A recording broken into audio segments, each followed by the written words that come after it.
লগত খাবৰ কাৰণে এবিধ পিঠা বনাব লৈছোঁ। ইয়াতে পিঠাগুড়ি খুন্দিবৰ কাৰণে চাউল ভিজাই থৈছিলোঁ। চাউল লৈছোঁ, মচুৰ দালি, বুট, জলকীয়া, আদা, নিমখ অলপ, এইখিনি দি পেলাই মই এটা পেষ্ট বনাই ল'লোঁ মিক্সি বাতিত।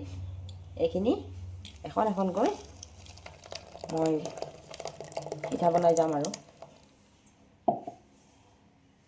এইখিনি ঢালি লোৱাৰ পিছত মই ইয়াতে অকণমান ৰিফাইন তেল মিক্স কৰি লওঁ। আমাৰ যিবিলাক পিঠাগুড়িৰ পিঠা বনাওঁ, পাটিচেপ্তাই হওক, খোলা চাপৰি পিঠা হওক, পানী পিঠা হওক, তেনেকুৱাই, মাত্ৰ এই ভাৰতৰ কিছুমান ঠাইত ইয়াক চিলা বুলিও কয়। আমি আৰু এখন পিঠা বুলিয়ে কৈছোঁ। এইখিনি সুন্দৰকৈ মিহলাই ল'লোঁ আৰু ফ্ৰাই পেন এখনত মই এখন এখনকৈ বনাই যাম, কিন্তু তেতিয়া আৰু মই তেল নিদিলেও হ'ব।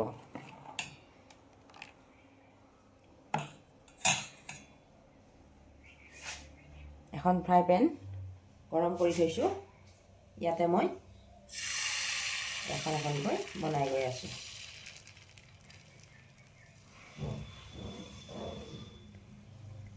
দক্ষিণ ভাৰতৰ ডোচা এনেকুৱাকৈ বনায়। সকলোবিলাক ঠাইৰে খাদ্যৰ কিছুমান মিল থাকে, আজিকালি সকলোৱে জনা হৈছে। আৰু ইয়াত আপোনালোকে পুৰ দিবও পাৰে, মই আজি এনেকৈ বনাম। পিঠাখন যদি উঠি নাহে অকণমান ছাইডত তেল দি ল'লে হ'ল। এতিয়া এইখন মই এনেকৈ ঘূৰাই দিছোঁ। বেছি সময় নালাগে, এইবিলাক পিঠাত সোনকালে হৈ যায়। আমি আলু পিটিকা, যিকোনো চব্জি, যিকোনো অলপ মিহিকৈ বনোৱা তৰকাৰী ইয়াত দি আমি পুৰ দিব পাৰোঁ। আৰু এইটো নিমখীয়া কাৰণে আমি নিমখীয়া বস্তু দিব লাগিব। মোৰ এই পিঠাখন কেনেকুৱা লাগিল কমেণ্ট কৰিবচোন। ভাল লাগিলে লাইক কৰিব, শ্বেয়াৰ কৰিব। এইখন হৈ গৈছে, বেছি সময় নালাগে বাৰু। এইখন এতিয়া মই ইয়াতে ঢালি দিওঁ। সুন্দৰ। এতিয়া আকৌ এখন বনাই দিওঁ।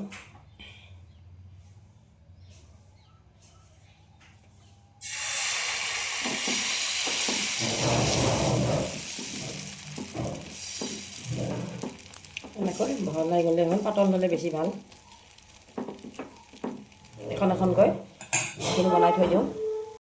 এইখনো হৈ গ'ল, এখন এখনকৈ মই বনাই আছোঁ।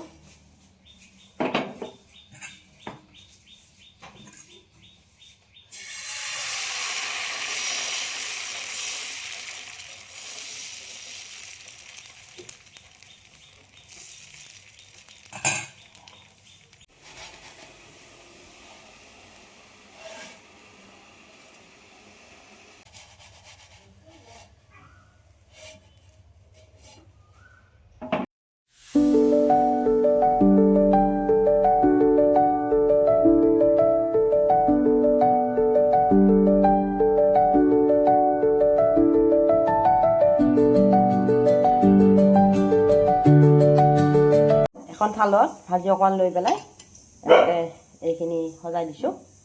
এইখিনি এতিয়া এনেকৈ খাব দিওঁ। এনেকুৱাকৈ খাই খুব ভাল লাগে।